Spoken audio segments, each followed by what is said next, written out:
Så er det bare med at komme ud over hængebroen, du. Afsted det går. Hvad siger du? Skat, kom så. Ud over hængebroen. Det er en god måde at behandle sin højdeskræk på. Vi skal over og slå teltet op.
To sekunder.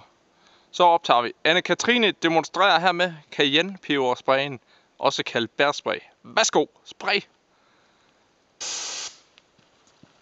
En gang mere. Hvad?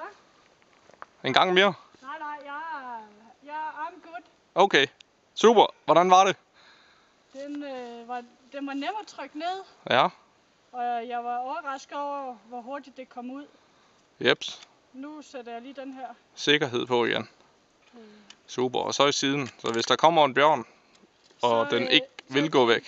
Så det er The Rainbow Belt. Nu kan jeg lugte det i luften. Så skal vi til videre. Super. Hej hej.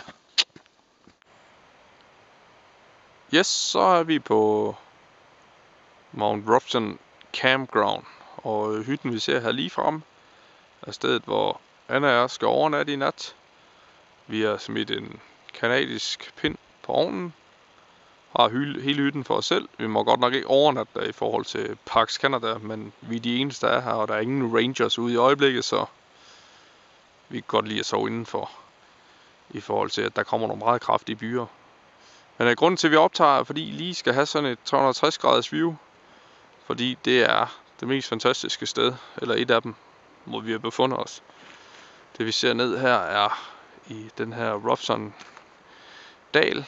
Og herover hvor vi ser over nu, der har vi en Robson Glacier, som vi ikke kan se. Men grunden til, at vi optager videoen, er på grund af det her, der kommer nu. Selve noget, der hedder Burke Lake. Det vil sige søen og bjergene, I kan se her. Det synes vi er ret fantastisk, så derfor så får I lige lov til at få det med på film. Hvad kan du sige om det, Anne? Det er bare rigtig, rigtig flot. Det er helt fantastisk også at se, at det er helt spejlblankt, og det spejler sig i vandet, og det er meget, meget, meget flot. Også selvom der er skyer og cloudet, og det har regnet halvdelen af dagen i dag, og det er bare helt fantastisk. Det må man sige. Og så her ind til højre har vi så alt skoven. Store træer, der hænger en seddel fra rangersne om, at der er set en stor bjørn, men den har vi nok ikke mødt, altså en grizzlybjørn. Så pak affald ind, ryd op efter dig selv, så får du ikke problemer med bjørnene. Og I får lige sådan en ekstra godbid her. Retur. Spejlblank sø med lidt is på, og så med bjergene i vandspejlet og så er der op og ned.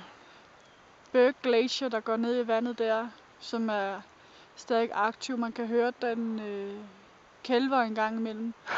Og der er en over til højre, som ikke går ned i vandet, som er mere eller mindre død.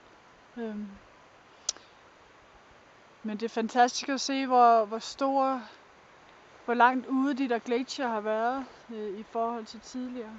Det er helt fantastisk at se også. Så, men vi vil kravle til køjs nu, og så vi kommer tidligere op og gå en masse i morgen. Og der er 21 km ned herfra, så stikkerne skal have noget hvile, før vi er klar igen. Men ned skal vi nok komme. Det er kun et spørgsmål om tid. Adios, auf Wiedersehen, Dakus. Bye.